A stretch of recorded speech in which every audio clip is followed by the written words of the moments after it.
கடவுளுடன் காலை வணக்கம். புனித மார்க்கு எழுதிய நற்செய்தி 9ஆம் அதிகாரம் 14 முதல் 29 வரை உள்ள இறை வார்த்தைகள்.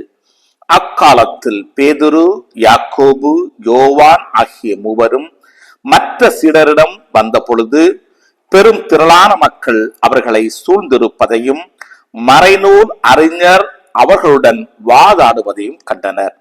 மக்கள் அனைவரும் இயேசுவை கண்டவுடனே மிக வியப்புற்று அவரிடம் ஓடிப்போய் அவரை வாழ்த்தினர்.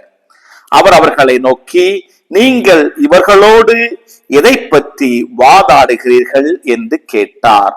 அப்போது கூட்டத்திலிருந்து ஒருவர் அவரை பார்த்து, போதகரே, தீய ஆவி பிடித்து பேச்சிழந்த என் மகனை உம்மிடம் கொண்டு வந்தேன்.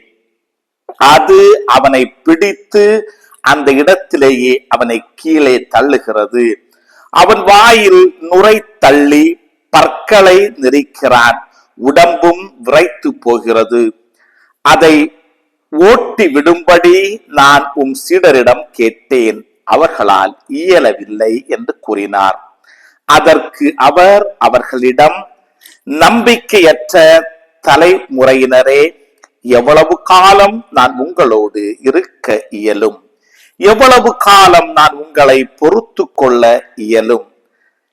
அவனை என்னிடம் கொண்டு வாருங்கள் என்று கூறினார். அவர்கள் அவனை அவரிடம் கொண்டு வந்தார்கள். அவரை கண்டவுடன் அந்த ஆவி அவனுக்கு வலிப்பு உண்டாக்க அவன் தரையில் விழுந்து புரண்டான். வாயில் நுரை தள்ளியது. அவர் அவனுடைய தந்தையை பார்த்து, இது இவனுக்கு வந்து எவ்வளவு காலம் ஆயிற்று என்று கேட்டார். அதற்கு அவர், குழந்தை பருவத்திலிருந்து இது இருந்து வருகிறது. இவனை ஒழித்துவிட தீயிலும் தண்ணீரிலும் பலமுறை அந்த ஆவி இவனை தள்ளியதுண்டு. உம்மால் ஏதாவது செய்ய இயலுமானால் எங்கள் மீது பரிவு கொண்டு எங்களுக்கு உதவி செய்யும் என்றார். இயேசு அவரை நோக்கி, இயலுமானாலா?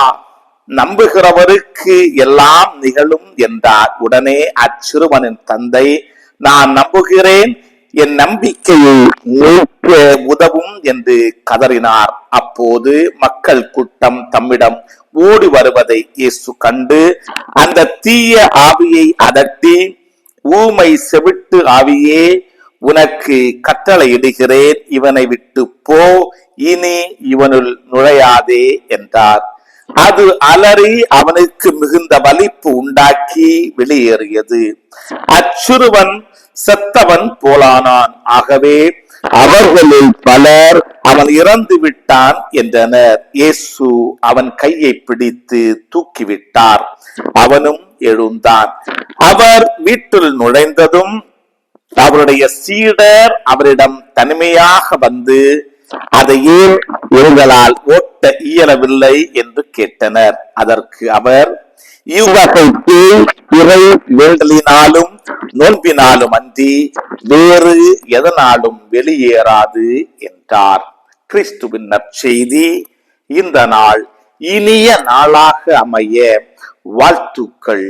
பல பல புதுமைகள், பெருமைகள், இனிமைகள் இறங்கிய நல்ல நாள், ஒரு நல்ல நாள், நம் தேவன் தந்த நாள், இது நல்ல